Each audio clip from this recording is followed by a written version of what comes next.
Greetings and thanks for watching Three Tidy Tigers Tied a Tie Tighter and sticking around after for an exclusive Q&A. My name is Nick McCarthy and I'm the Director of Programming here at NewFest. It is our honor to share this brilliant and spirited film and to feature this virtual Q&A with the director. So please welcome Gustavo Vinagre. Hi everyone, thanks for watching. Nice to meet you, Nick. And it's an honor to show the film there at NewFest. I wish I was there with you, but I mean, it's great that we have this possibility to talk. No, absolutely. It's a wonderful, like I said, brilliant and spirited film, and we're so excited to share this film and provide access virtually as well as in person. Where are you calling in from right now? From São Paulo, Brazil. Oh, São Paulo. Oh, wonderful, yeah. And to the film too, I mean, you capture you filmed in São Paulo, correct? Yes. You capture such sort of a marvelous sort of like soundscape and journey through Sao Paulo, through this ensemble. So, of course, you know, the imagination that you bring to this film, especially in creating what is an adjacent sort of pandemic and virus with amnesia. I'd love to sort of hear how that all started, sort of what inspired you to tell this story. Well, actually, the first script I wrote, it was 2016. Brazil was very different then. We had the coup there then. And I usually do my film with no budget, only with friends working with me. Usually I work with also trying things in porn. So it's really hard to get funding for that kind of film. So I usually do films just like by myself and with my friends. And when we win some kind of award, we split. So I actually wrote a really small script in 2016 based on these three characters. They came to me first, then the story. And then it was about them wandering through the city. And at the end of the film, they would meet for the first time and they would go to a party together. And then there was this possibility of a funding that was opened. So I changed a lot the script. I made it bigger because we had to have a minimum of pages. So the film like grew a lot. And then we won that funding. And then came the pandemics. We were supposed to shoot in March 2020, but then came the pandemics, and then Bolsonaro like froze everything in culture. Our film agency wouldn't like answer our emails. So they wouldn't give us more deadline because we needed more deadline because we didn't know when the pandemic would end or when we will have a vaccine. And they wouldn't give us also more money for the safety protocols. So we had like that impact in our budget. So again, I rewrote the script, like trying to embrace the pandemic to the film. And because I thought it would be easier for the production if we like had that in the film. And also to me, it didn't like make sense making a film that was pretending to be shot in another time, because then it would be, I don't know, a period piece or maybe a film based in the future. So yeah, then I made like the script smaller again because we had that impact in our budget. And I decided to bring the pandemic to the film. And we waited till we had a vaccine, and then we shot the film in June or July 2021. Like, because they wouldn't give us more deadlines, so we had to do the film, otherwise we would have to give back the money. And then we started shooting, and coincidentally all of us started like getting vaccine. So it was, at the end, everything was okay. Nobody got COVID, and yeah, that was it. No, I mean, it sounds like, such inspired approach to, what you're working on. And I think you play into the multiple layers of sort of the impact of the pandemic, but also this sense of community. And I know you mentioned that, you work with a lot of your friends. Are Isabella, Yonato, and Pedro friends, or did you always have them in mind for these three characters? Actually, all the other actors, I know them and worked with them before. They are like older and more experienced. But to the three main characters, I wanted them to look very young and fragile in a way. So we did a casting for those characters. Basically, we searched for actors. I wanted them to be actors on Instagram, and then we would have like a conversation, and then maybe a camera conversation, and then I would like send them a scene so they could like send me a video of that scene, and that's how we chose them. Pedro and Jonathan, they were already actors. They were studying to be actors, and Isabella was harder because transgender community, it's really hard to get like higher education in Brazil because of all of the transphobia, and then it was like it was harder to do that research and to find a girl that was an actress, but we managed to find Isabella, and we were really happy with her. Yeah, no, they're also wonderful and have, such a great dynamic too. Did they spend a lot of time together before you started shooting, or what was that process like? Well, each of them were in a different state, so we were never together, but we were shooting in March 2020. So like 6 months before that, or even earlier, we started like meeting weekly to discuss films. Basically, we would watch films together that they would, each week one of us would suggest a film and we would talk about it. Some of the films were related to the film or not exactly directly, and then that's how we created this bond between us. And then came the pandemic, and then we started like also keep meeting, and then we started rehearsing like the scenes, and with the other actors also, all was online. So we just actually met like 5 days before the shooting, and then we did like some rehearsing also, but yeah, most of it was on camera. Yeah. Wow. Well, that's an impressive feat of casting too, and I'd love to hear that you all sort of absorb cinema together, so you can, be in touch on that language and communicate. What were one or two of the films maybe that like really ended up like resonating in that process of watching films together? Well, we watched some of my films that they didn't watch, and there were some films that were like crucial to this film that were, I wanted the film to have like a naive feeling, and that I felt watching some films that aren't necessarily like similar to each other, like they don't have like a similar aesthetic or anything, but I really wanted to that this film had like this feeling in a way. So we watched Harold and Maude, that I think it has like that childlike vibe, and House, a Japanese film that I like a lot. There's this Brazilian film called The Dance of the Dolls that I used to watch when I was a kid also.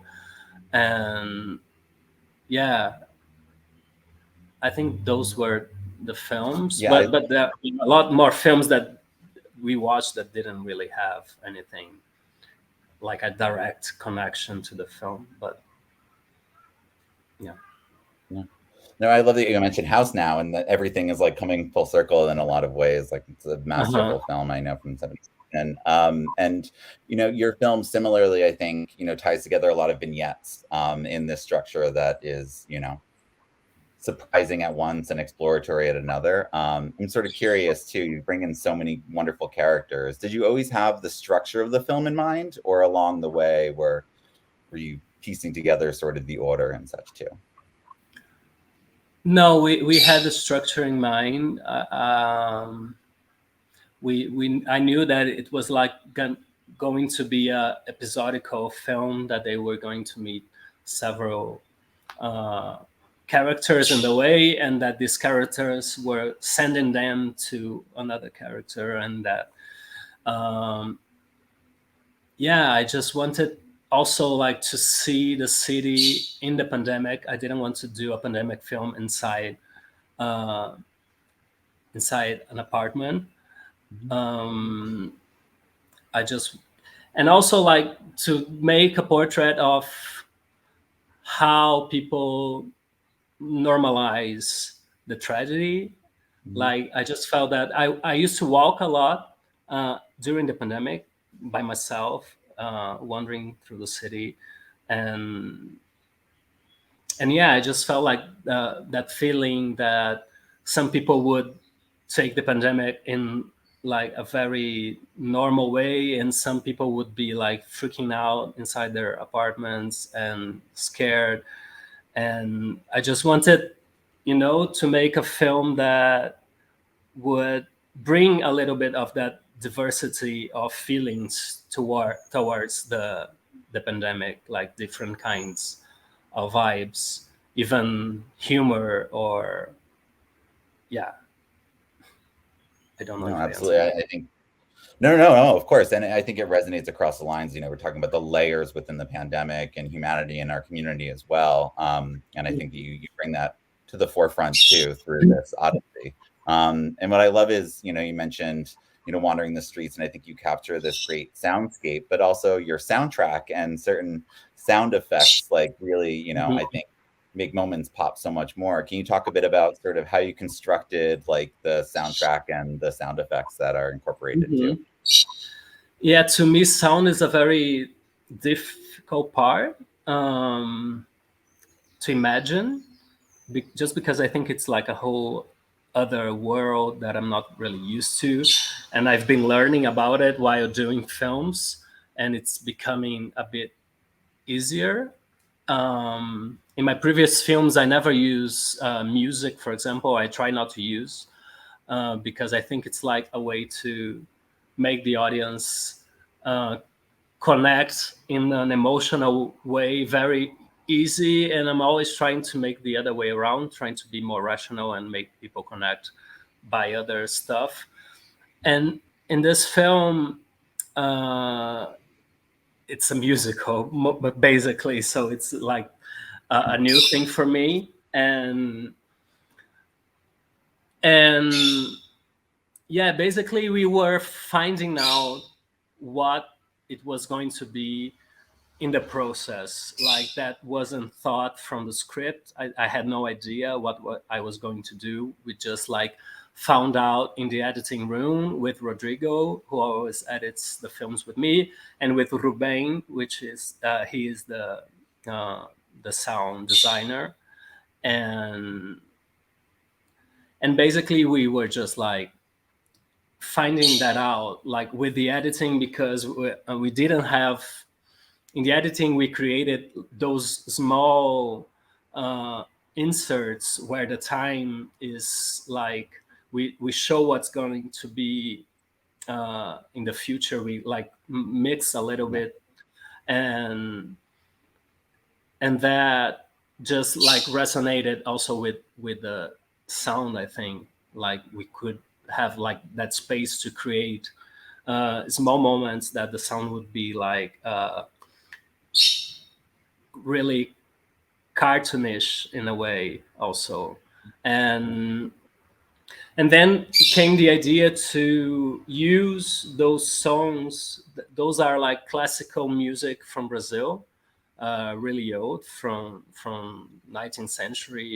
And we just made those songs, and then like we researched that songs and did it like with synthesizers. And because also I wanted the film to have like a 70s vibe, and I think in a way like it's also dealing with memory, because those songs are really old but then they are shown in a new way.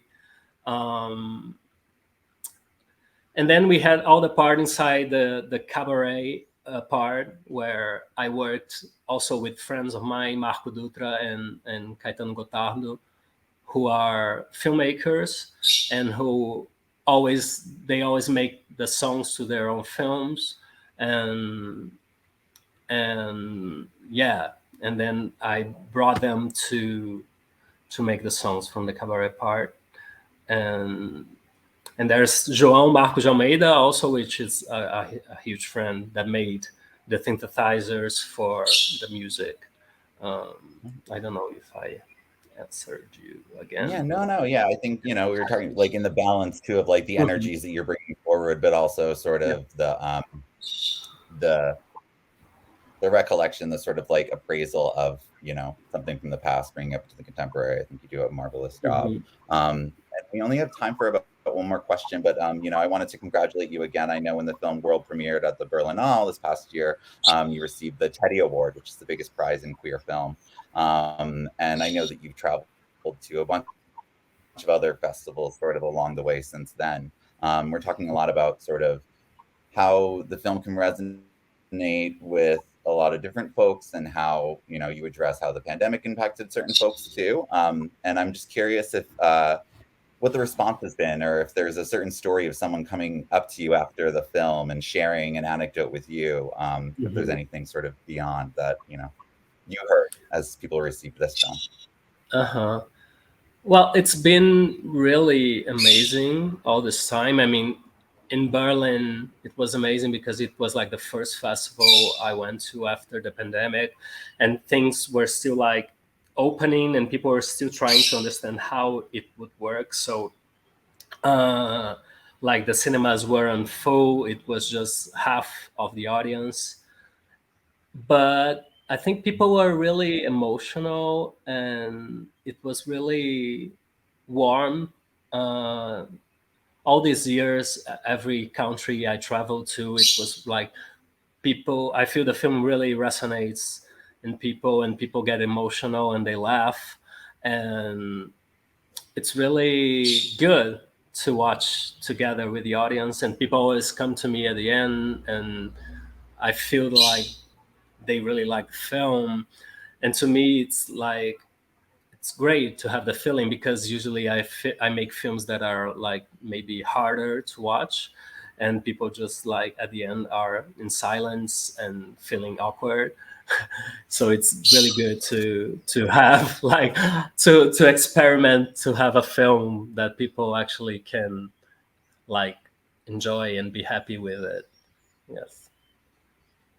No, absolutely. Well, I mean, this isn't the end of the journey. I know it's just the beginning of this journey. I think this film's going to be talked about for many, many years, and I know I will be recommending it beyond too. So I want to thank you again for making this film, and all the wonderful folks that were part of this filmmaking process with you too. I think it's a really significant, monumental achievement. So thank you again, and thank you for joining us for this conversation. Thank you. Thank everyone for coming.